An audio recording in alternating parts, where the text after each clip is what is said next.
எங்கள் வீட்டுக்கும் எதிர்த்த வீட்டில் ஒரு காலேஜ் படிக்கிற பையன் இருக்கான். உங்கள் வீட்டு எதிர்த்த வீட்டில் யார் இருக்கா? ஒரு காலேஜ் படிக்கிற பையன் ஒருத்தன் இருக்கான். நினச்சேன் இருக்கணும் இருக்கணும் இருக்கணும். உங்களுக்கு ஏன்னு வயிற்று எரியுது? என்ன வயிற்றுச்சலா? என்ன கொடுமைன்னா இது? உன் வீட்டு எழுத்தாப்புல ஒரு காலேஜ் பையன் இருக்கிற மாதிரி என் வீட்டுக்கு எழுத்தாப்புல ஒரு காலேஜ் பொண்ணு இருந்தால் நான் ஏமா வயிற்றுச்சல் எரிய போகிறேன்? காலேஜ் பொண்ணு இல்லைன்னா கூட பரவாயில்லண்ணே, 2 கிழவிங்க இருக்காங்கண்ணே எழுத்தாப்புல. இன்னைக்கும் நாளைக்கும் ஈத்துக்கிட்டு இருக்கு. நான் 2 நாள் பார்ப்பேன், 3ஆவது நாள் நானே போட்டு தள்ளுவேன். ஐயா, எங்கள் வீட்டுக்கு எழுத்தாப்புல ஒரு காலேஜ் படிக்கிற பையன் இருக்கான். அவனை கூப்பிட்டு கேட்டேன், ஏண்டா தம்பி, நீ நல்லா சொகுசாக வாழணும்னா நீ என்ன பண்ண போற? சொகுசான வாழ்க்கைக்கு நீ என்ன ஐடியா பண்ணி வச்சிருக்கான்னு கேட்டேன்.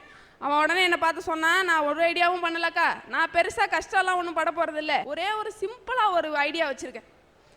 ஏசி ரூமில் ஓசி சாப்பாடு, மூளைக்கு வேலை கிடையாது, உடம்புக்கு வேலை கிடையாது, நல்ல ஒரு சாமியாரா பார்த்து சிஷ்யனா சேர்ந்துட போகிறேங்கிறான். இப்படி போயிட்டு இருக்கிற நாட்டை பார்த்து பலே பலேன்னு எந்த மனுஷனாவது கைதட்டுவானா? ஐயா ஐயா, நம்ம நாட்டில் பெண்களையும் சாதாரணமாக சொல்லக்கூடாது. ஈஸியாக ஏமாறுறவங்களே பெண்கள் தான். 2 பெண்கள் சாமியாரை பார்க்கறதுக்காக வெயிட் பண்ணிட்டு இருந்தாங்க. அதில் ஒரு அம்மா சொல்லிச்சு, அட போக்கா, 3 மாசமாக வெயிட் பண்ணுற இந்த சாமியாரை பார்க்கவே முடியல அப்படின்னுச்சு. உடனே இன்னொரு அக்கா சொன்னது, அடி போடி, நீ அது 3 மாசமாக அந்த சாமியாரை பார்க்க முடியாமல் வெயிட் பண்ணுற, நான் அந்த சாமியாரை பார்த்ததால இப்போ 3 மாதம் உண்டின்னு. ஐயா, சிவபெருமான் தன் உடம்புல பாதியே சக்திக்கு ஒதுக்கி கொடுத்தாருன்னு புராண கதைகள் சொல்லுது. நாங்கள் பாதியெல்லாம் கேட்கல, வெறும் 33% கேட்குறோம் பாராளுமன்றத்தில். அதுக்கு எவ்வளோ கூச்சல், எவ்வளோ குழப்பம், எவ்வளோ சண்டை, ஏன்னு கேட்குறேன். ஏன் இப்படி அடிச்சுக்கிறீங்க? ஒரு பெண்களுக்கு மதிப்பு கொடுத்து அவங்களையும் கொண்ட பாராளுமன்றத்தில் உட்கார வச்சா என்னன்னு கேட்குறேன் நான். நல்லா கேட்டம்மா, 33% கேட்குறீங்க, நான் ஒத்துக்கிறேன். ஆனால் எங்கள் வீட்டில் 100க்கு 100% நான் கொடுத்துருக்கேன். ஆனால் ஒரு சின்ன திருத்தம், 100% நான் கொடுக்கல, அவளே எடுத்துக்கிட்டான். உங்களுக்கு வாச்சது அப்படின்னா நாங்கள் என்னையா பண்ண முடியும்? ஐயா, நம்ம நாட்டோட தேசிய விளையாட்டு என்ன? ஹாக்கி. ஹாக்கி ஆரம்பித்தால டெல்லியில் ஆரம்பித்து 4 நாள் நடந்ததில்ல. ஹாக்கியில் மொத்தம் 12 நாடுகள் கலந்துக்கிட்டான். நம்ம நாடு 7வது இடம். கொஞ்சம் பெருமைப்பட மகிழ்ச்சியான விஷயம்தான். ஏன்னா நம்ம பங்காளி 12வது இடத்துல தான் இருக்கான், நம்ம 7வது இடத்துல வந்துட்டோம். கொஞ்சம் பெருமைப்பட வேண்டிய விஷயம். அதை பற்றி ஒன்றும் பிரச்சனை இல்லை பவானி அம்மா. நம்ம நாடு ஹாக்கியில் 7வது இடத்துல இருந்தா, 9வது இடத்துல இருந்தா, கபடியில் மட்டும் நம்ம ஆளுங்க தான் இன்னைய வரைக்கும் மெடல் வாங்கிட்டு இருக்கோம். அந்த பெருமை நம்மளை விட்டு எங்கேயும் போகலை. அதில் குறிப்பாக நம்ம தமிழ்நாட்டு ஆளுங்க தான் அதிகமாக பிளேயர்ஸ் அந்த கபடி டீமில். எப்படா ரஷ்யாக்காரன் கேட்டான், தமிழ்நாட்டுக்காரன் மட்டும் எப்படா கபடியில் தொடர்ந்து மெடல் வாங்குறீங்கன்னு கேட்டதுக்கு நம்மளால சொன்னா, நாங்கள் தாண்டா லபுக்கு லப்புன்னு காலை வாரி விடுவோம் அப்படின்னா.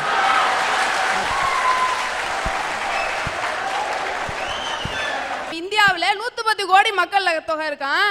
ஹாக்கி விளையாடுறதுக்கு நல்ல ஆளே கிடைக்கலையா? 7வது இடத்துல தான் நம்ம போய் இருக்கணுமா? ஏன்னா நம்ம நாட்டோட தேர்வு குழு சரியா இல்லை. இப்படிப்பட்ட நாடை நினைச்சு பலே பலேன்னு யாராவது கைதட்ட முடியுமா? பரிதாபப்படத்தாயா முடியும். இன்னைக்கு நாட்டில் போலிகள் ரொம்ப அதிகமாயிடுச்சு. போலி டாக்டர்கள் முக்கியமாக ரொம்ப அதிகமாயிட்டாங்க.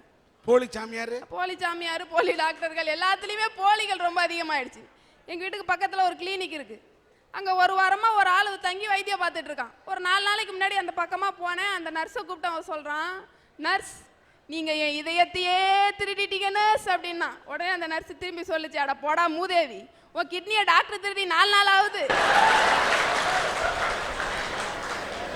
நாடு இன்னைக்கு இப்படி போயிட்டு இருக்கு. ஆனால் இதை விட ஒரு வெக்கப்பட வேண்டிய விஷயம் என்ன தெரியுமா? என் நாட்டில் இன்னைக்கு நடந்தது.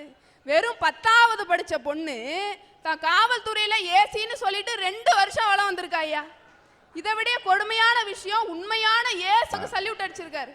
ஐயா, இன்னைக்கு விஞ்ஞானத்துறையும் சும்மா சொல்லக்கூடாது, ரொம்ப அருமையாக வளர்ந்துருக்கு, சந்தோஷப்பட வேண்டிய விஷயம் தான். இன்னைக்கு செல்போன் படுத்துகிற பாடு. எங்கள் ஊரில் ஒரு கல்லூரி படிக்கிற இளைஞன் காதில் செல்ல வச்சுட்டு உருண்டு பேசுகிறான், படுத்து பேசுகிறான், மாடியில் நின்று பேசுகிறான், கீழே நின்று பேசுகிறான். 1 மாதம் கழிச்சு செல்ல பிடி வாங்கிக்கிறான், அதில் சிம் கார்டே இல்லை. என்னம்மா ஏமாத்துறான் நாட்டை? ஐயா, இன்னைக்கு நாடு எப்படி போயிட்டு இருக்கு தெரியுமா? பேங்க்குக்கு போய் பார்த்தா இருப்பு இல்லை, கோயிலுக்கு போனால் செருப்பு இல்லை, போலீஸ் ஸ்டேஷன் போனால் கருப்பு காணும், கடைசியில் ஆஸ்பத்திரிக்கு போனால் உறுப்பு கூட இருக்க மாட்டேங்குது. அங்கே எல்லாத்தையும் இப்படிங்க விட்டுறான். சில பேருக்கு கல்யாணம் ஆனா சிரிப்பே இருக்க மாட்டேங்குதுமா. நாட்டில் எது தேவை தேவையோ அதை மனிதன் எடுத்துக்கிறதே கிடையாது. நாட்டில் எது தேவையோ அதை மனிதன் எடுத்துக்கிறது கிடையாது. ஏன்னா நான் பிசியோதெரப்பியில் மாஸ்டர் டிகிரி முடிச்சிருக்கேன். இன்னைக்கு எங்கள் நிலைமை என்ன தெரியுமா? நாங்கள் ஒரு மருத்துவத்துறையை சேர்ந்தவங்க தான். எங்களுக்கும் 4.5 வருஷம் படிப்பு. நான் மொத்தம் 7 வருஷம் படிச்சிருக்கேன். ஆனால் இப்போ எங்களோட நிலைமை என்ன தெரியுமா? எங்களை டாக்டர்னு போடக்கூடாதுன்னு சொல்லி ஒரு கும்பலை கங்கணம் கட்டிட்டு தெரியுது. பொதுவாகவே மக்களுக்கு மூட்டு வலி, கைகால் வலி எல்லாம் ரொம்ப அதிகமாயிடுச்சு. இதுதான் உண்மை. இன்னைக்கு நாட்டில் ஜிஹெச்சில் ஃபிசியோதெரப்பி டிபார்ட்மெண்ட்டுக்கு மட்டும் 600 நோயாளிகள் வராங்க. ஆனால் 4 ஃபிசியோதெரபிஸ்ட் தான் போட்டிருக்காங்க. ஆனால் எங்களுக்குன்னு இது வரைக்கும் எந்த கவுன்சிலும் ஃபார்ம் பண்ணி கொடுக்கல. அரசாங்கத்திட்ட நாங்கள் போராடி இன்னைய வரைக்கும் ஓயாமல் போராடிட்டு தான் இருக்கோம். நான் என்ன கேட்குறேன், நாங்கள் ஆரம்ப சுகாதார நிலையத்தில் சேர்ந்து மக்களுக்கு சேவை செய்ய தயாராக இருக்கோம். நாங்களும் அதே மருத்துவர்களுக்கு இணையாக தான் படிக்கிறோம். நாங்கள் ஏன் டாக்டர்னு போடக்கூடாது? சும்மா ஒன்றும் தெரியாத பையன் ராஜ வைத்தியம் அது இதுன்னு சொல்கிறவெல்லாம் டாக்டரா போட்டுட்டு போய் போலீஸ் ஸ்டேஷனில் உட்காந்துருக்கான், கம்பி எண்ணிட்டு இருக்கான். உண்மையை படித்த நாங்கள் ஏன் டாக்டர்னு போட சொல்லக்கூடாது என்று இந்த அரட்டை அரங்கு மூலியமாக எங்களுக்கு ஒரு தீர்வு கிடைக்க வேண்டும் என்ற ஆழமான கருத்தை பதிவு செய்து நீங்கள் ஒரு நல்லா கேட்ட பவானி. டாக்டர் பட்டம் உனக்கு வேணும் அவ்வளோதானே? 25,000 கொடு, நாளைக்கே வாங்கி தரேன்.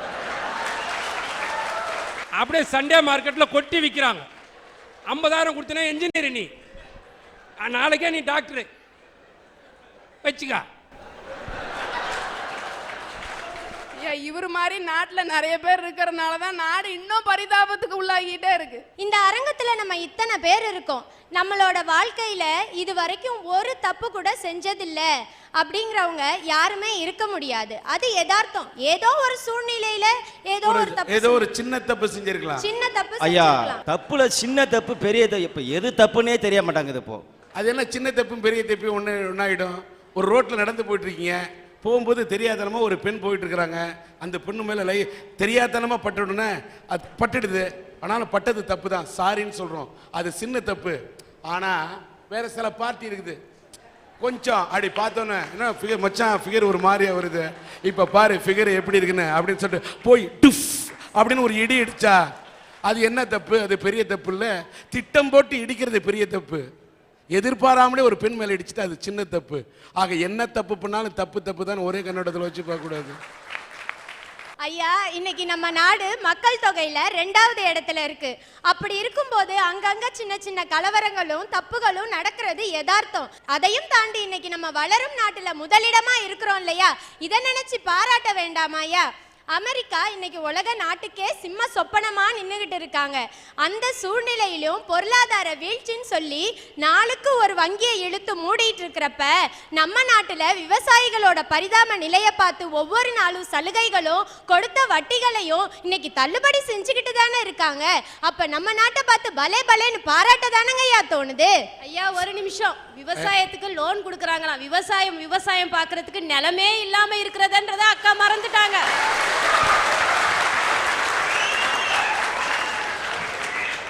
ஐயா, ஸ்டாண்டர்ட் ஆஃப் லைஃப்ங்கிறது வேற, ஸ்டாண்டர்ட் ஆஃப் லிவிங்கிறது வேற.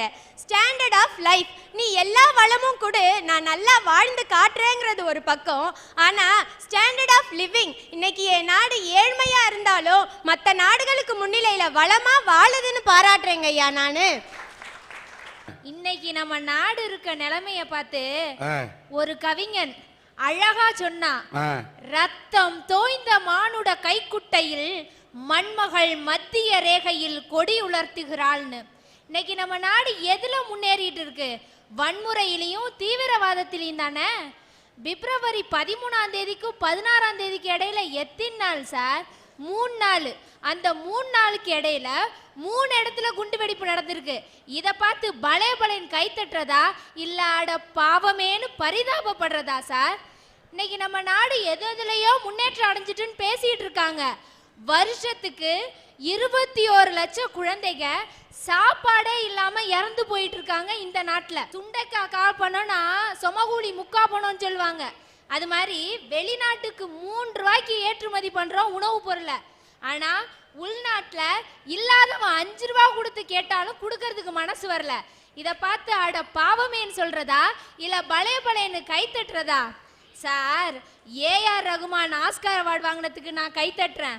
ஆனா அந்த படத்துக்கு பேர் என்ன வச்சாங்க? Slumdog millionaire. அன்னைக்கு ஒரு ஆங்கிலேயன் இந்தியனை பார்த்து நாயின்னு சொன்னதுக்கு நம்மளுக்கு எல்லாரும் கோவம் வந்ததே. இன்னைக்கு ஒரு இந்தியனே இந்தியனை பார்த்து நாயின்னு சொல்றப்ப ஏன் வாய மூடிட்டு இருக்கோம்? இத பார்த்து தான் சார். இல்ல வாய் மூடிட்டு இல்ல, நீ சொல்ற அதுல ஸ்லம் டாக் மில்லியனர்னு சொல்லக்குள்ள ஸ்லம்ல இருக்கக்கூடிய எங்களை டாக்னு சொன்னாலும் நாங்களும் வாழ்க்கையில மில்லியனர் ஆவோம்ல. இன்னைக்கு சில பேர் சொல்லுவாங்க சார், அரசியலுக்கு வர்றது ரொம்ப ரொம்ப ஈஸின்னு. ஆனா அரசியலுக்கு வர்றதுக்கும் 3 முக்கியமா தேவை. என்னென்னு சொல்றேன் கேட்டுங்க. Manpower, muscle power, money power. இது 3 இருந்தாதான் இன்னைக்கு அரசியலுக்கு வர முடியும். இதை எல்லாத்தையும் வச்சுட்டு ஜார்க்கண்ட்ல ஒரு சுயேட்சை எம்எல்ஏ மதுகோடான்னு எப்படியோ முதலமைச்சர் ஆயிட்டாரு. ஜார்க்கண்டோட பட்ஜெட்டே 3000 கோடி ரூபாய். ஆனா இவர் ஒரு வருஷத்துல சம்பாதிச்சது 4000 கோடி ரூபாய். இப்படி போயிட்டு இருக்கு சார் அரசியல். இத பார்த்து அட பாவமேன்னு சொல்ல முடியுமா, இல்ல பலே பலேன்னு கைத்தட்ட முடியுமா? ஐயா, இன்னைக்கு பாகிஸ்தான்காரன் காஷ்மீரை கொண்டான்னு சண்டை போடுறான், சைனாக்காரன் அருணாச்சல் பிரதேச கொண்டான்னு சண்டை போடுறான். நம்ம கிட்ட பலமான ராணுவம் இருந்தோம் தற்காப்புக்கு தான் அதை பயன்படுத்துறோமே தவிர அடுத்த நாட்டோட பிடி மண்ணுக்கு கூட ஆசைப்படாத உயர்வான நாடுயா நம்ம நாடு. அதை பார்த்து பலே பலேன்னு பாராட்ட தோணலையா? அடுத்ததா கல்வித்துறை எடுத்துக்கலாம். 10 லட்சம் மக்கள் தொகை உள்ள ஒரு இடத்துக்கு ஒரு மெடிக்கல் காலேஜ் அப்படின்றது விகிதாச்சாரம். நம்ம புதுவையை எடுத்துக்கோங்க, இருக்கிற மெடிக்கல் காலேஜோட எண்ணிக்கை எத்தனைங்க? 5 medical college, 6 engineering college, 5 arts and science college, 5 பாலிடெக்னிக்னு இன்னைக்கு எப்படி நம்மளும் படிச்சுக்கிட்டு 127 ஒயின் ஷாப்பை விட்டுட்டாங்க காரைக்கால் பகுதியில். இது என்ன பெரிய லொல்லா இருக்க? ஏன்பா அந்த அம்மா படிக்கிறத பத்தி பேசுனா நீ குடிக்கிறத பத்தி நினைச்சிட்டு உட்கார்ந்திருக்க? ஐயா ஒரு நிமிஷம், அந்த அம்மா சொன்னதான் உண்மைதாங்க. ஆனால் எல்லாத்தையும் வாத்தியார் இருக்காங்களா சொல்லி கொடுக்கறதுக்கு? இன்னைக்கு வாத்தியார் இல்லாம படிச்ச நம்மால வச்சுக்கிட்டு கம்பெனி நடத்துற பில்கேட்ஸ் அங்கிருந்து இந்தியர்கள்லாம் அனுப்பிட்டா நான் என்னோட ஹெட் குவார்ட்டர்ஸை நான் இந்தியாவுக்கு மாத்துறேன்னு சொல்றான். வாத்தியார் இல்லாமையே இந்த இவ்வளோ அளவு நம்ம முன்னேறிக்கோம்னா இருந்தா வருங்காலத்துல எவ்வளவு முன்னேறுவோம் அதை யோசிச்சு பாருங்க. அதாவது அந்த காலத்துல பெரியம்மைன்னு ஒரு நோய் இருந்துச்சு நம்ம நாட்டுல. அது வந்தா அவங்க படுற கஷ்டம் மற்றவங்களால பார்க்க முடியாது. ஆனா இன்னைக்கு அந்த நோய் எங்கேயா போனுச்சு? எல்லாத்தையும் முற்றிலுமா ஒழிக்கலையா? எல்லாத்தையும் முழுமையா ஒழிச்சு எடுத்துட்டோம். ஆனா எய்ட்ஸ் இறக்குமதி பண்ணியிருக்கோம். ஐயா ஒரு நிமிஷம், அறிவியலில் உயர்ந்து நல்லா இப்போ முன்னேறி இருக்குன்னு சொல்றாங்க. மருத்துவத்தில் மூக்குல ஒரு சளிக்கும் பொம்பளைக்கு வர கோவத்துக்கும் இது வரைக்கும் மருந்து கண்டுபிடிச்சிருக்காங்களா? மூக்கு சளிக்கு மருந்து இருக்கா நம்ம நாட்டில்? இன்னைக்கு உலகத்தோட மிகப்பெரிய பல்கலைக்கழகங்கள்ல 2வது இடம் நம்ம நாட்டில் இருக்கிற Indira Gandhi national open university. இது பெருமை இல்லையா நம்மளுக்கு? நம்ம நாட்டை தேடி உயர்கல்விக்காக இன்னைக்கு வர்ற எத்தனை வெளிநாட்டவர்களை பார்க்குறோம். நம்ம நாட்டில் உயர்கல்விக்கு முக்கியத்துவம், தரத்துல முதலிடம். இதுக்கு சொல்ல வேணாமா பலே பலே? இன்னைக்கு மண்தரையா இருந்த எத்தனையோ கிராமங்கள் தன்னுடைய சாலைகளை கொண்டு போய் நகரத்தோட 4 வழி சாலையில போய் இணைச்சிக்கிட்டு இருக்கே. இதை பார்த்து நம்ம சொல்ல வேணாமா பலே பலே? அதாவது ஒரு நாட்டுக்காரனோ இன்னொரு நாட்டுக்காரனோ இன்றைய சூழ்நிலையில யார்கிட்ட ராணுவ கூட்டணி வச்சுக்கிட்டு எந்த நாடு சோனாங்கியா இருக்கான், எவனை எந்த நேரத்துல அடிக்கலான்னு பார்த்துட்டு இருக்கிற இந்த நேரத்துல இன்றளவும் அணிசேரா கொள்கையில நம்ம நாடு தனிச்சு நிக்குதே. இதை நினைச்சு நம்ம சொல்ல வேணாமா பலே பலே? அன்னைக்கு காந்தியடிகள் நம்ம நாட்டு விடுதலைக்காக ஒத்துழையாமை இயக்கம் நடத்தினாரு. அதுல சிறையில இருந்தவங்களும் பங்கெடுத்துக்கிட்டாங்க. அப்படி இருக்கப்ப பிரிட்டிஷ் ஏகாதிபத்தியம் என்னென்னமோ செஞ்சு பார்த்தது. ஆனா நம்ம வீரர்கள் ஒன்றுத்துக்கும் அசையல. கடைசியா என்ன பண்ணாங்கன்னா ஒரு 2 மாச குழந்தைய அவங்க அம்மா கிட்ட இருந்து பிரிச்சுட்டாங்க. அந்த குழந்தை பசியால அழுதுகிட்டு இருக்கு. 2 பேரையும் தனித்தனி சிறையில போட்டு வச்சுட்டாங்க. இந்த பக்கம் அந்த தாய் அழுறா, அந்த பக்கம் அந்த குழந்தை பசியால துடிச்சிட்டு இருக்கு. கடைசியா இயக்கத்தை கைவிட்டுலான்னு வந்தப்ப அந்த தாய் சொன்னா, இந்த அடிமை இந்தியாவில் தான் என்னோட மகன் உயிரோட இருக்கணும்னா அவன் உயிரே தேவையில்லைன்னு சொன்னான். அப்படிப்பட்ட இந்த இந்திய நாட்டில் பெண்களுக்கு 33 விழுக்காடு கொடுக்கறதுக்கு எவ்வளோ பிரச்சனை. இத்தனி பிரச்சனை இருக்கிற தேசத்தை பார்த்து பலே பலேன்னு கைத்தட்ட என்னால் முடியாது சார்.